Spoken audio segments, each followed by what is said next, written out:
mrecktv. The first thing I saw was the Rick Ross response to the beef, and then I finally played back the beef, and I was like, oh, okay, I'm up to date. So I got that, and that was kind of important since it could spark a world war, and it should be in the top of the news. But still, the most important thing in the news is the beef. Peace, worlds. mrec for mrecktv. We got an interesting clip right here. Russell Simmons sends a strong warning to Rick Ross and Drake for beefing with each other. Hit that like, hit that bell, hit the subscribe, watch this clip, and let's thrive. How this morning I woke up and the first thing I saw was the Rick Ross response to the beef, and then I finally played back the beef, and I was like, oh, okay, I'm up to date. But then I was looking for the Iranian strike on Israel, and I couldn't find it. It came up. Eventually I understood what happened with the Iranian strike on Israel and whether it really sparked, a regional or world dispute. So I got that, and that was kind of important since it could spark a world war, and it should be in the top of the news. But still, the most important thing in the news is the beef. And I was saying that I walked Biggie to his car the day he was killed.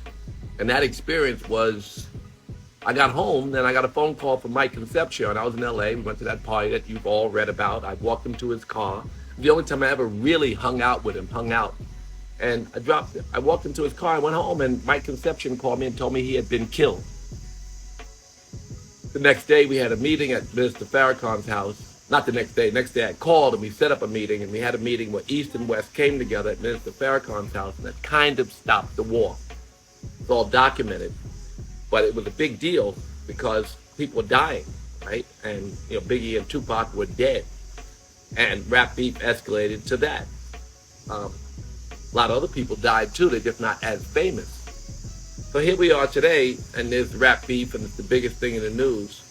But I want to just say how powerful they are, the rappers. They're so powerful that they came together and they said we wanted equal high quality education. The American government would figure out a way to do it. They all went to Trump tomorrow and said, we want you to figure out how to pay for equal high quality education for every American. It would be part of his campaign, and we could probably push him to do it. The same for sure with Joe Biden.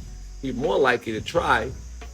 I mean, it would be as big as APAC. I don't know. We could push him to do something so meaningful about healthcare, about education, about all of the things that matter to black people. Just rappers alone could spark the dialogue big enough and create a dialogue big enough and a demand big enough that our American government would deliver for us equal high quality education or healthcare that's equivalent to the healthcare of every other developed country in this world. But instead we are beefing. I'm all for entertainment, but it's not their fault that they're bigger than our congressmen, that they're more important than our senators, and that their words carry more weight than our leadership. I remember Malcolm X said that it was a shame that we lived in a world where entertainers, and only black people, had entertainers as leaders. Well, that was designed to be such a, so when Farrakhan put those entertainers in a room, when I had that summit, and all of the rappers came, every New York City candidate for mayor came, the head of the NAACP, Kwame Nkrumah, the head of the Urban League, all of the councilmen and who were interested in that group, supporting them, they all showed up. And he told them they weren't gangsters, but that the government, in fact, was gangster, and they should curb their words. And a lot of them really took that to heart and did something. And we did do things. Again, we changed the Rockefeller drug laws. We got thousands of people out of jail. We got hundreds of millions of dollars put in the education budget. We did something. The Hip Hop Summit was successful. Not in the way we would hope, but certainly today, where is the communication amongst rappers that has to do with lifting our people? Not their job. They didn't ask for this power. They asked for power over people to buy their records and power over people to love them as music artists and poets. But unfortunately, we need them to say something else. Together, it would spark a revolution. And I just wanted to get that out. I said it and I erased it by mistake, but I'm saying it again. I said I walked Biggie to his car, and I felt that night his death. I felt I must have been involved in saving the lives of God knows how many rappers. I solved so many rap beefs behind the scenes. I saw that. It was not nearly as big, the beefs. Even though they were in the cover of Vibe magazine, they weren't as traveled as we are today with social media. Enough so that we smother the potential for world war. We all should have been sitting on a, not worried so much because life is about moving forward, but we should be aware of the things like the attack from Iran to Israel could spark a world war, and we should know about that more than we should the lyrics of Drake's diss. Just my opinion, and I hope that someone listens and some young. Is the NAACP still in? I don't know, but Kwame Nkrumah was the head of the NAACP. He sat in the front row when Farrakhan addressed rappers. Whether you like Farrakhan or not, all of the mayoral candidates, 5, 2 Jewish ones, Bloomberg and others, came to that summit just to pay homage to the power of hip hop. And then hip hop did exude some power, like I said, and changed some things.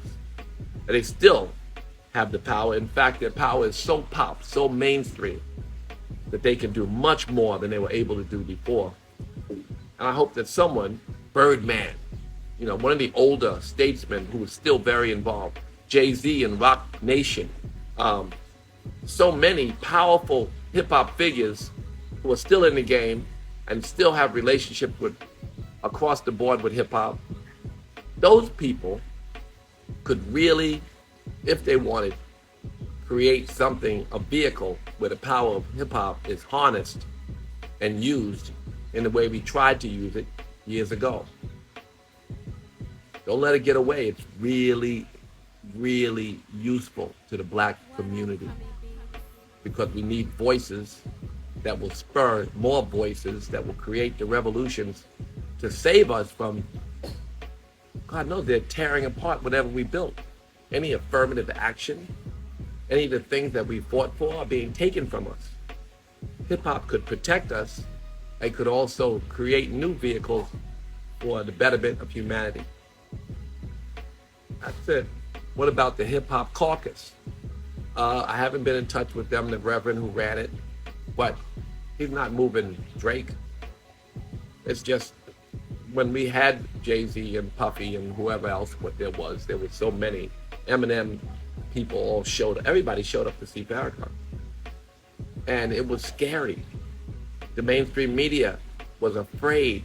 Well, they carried it, but his ability to push people, if he would decide to speak about the factory farming industry, if the collective hip hop spoke about the poisoning of our communities, they'd bear down on the questions that matter.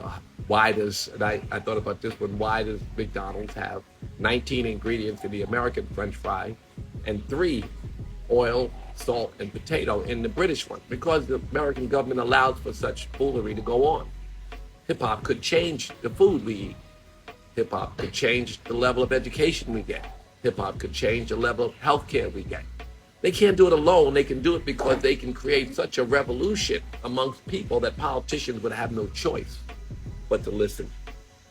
I don't know who the leader is, who will step up, and who has the power to do to organize them. But it would take a lot of, not so much work, I guess. Just get one star who has the voice. J. Cole, maybe. Somebody. All right, namaste, yogis. That's it. mrecktv.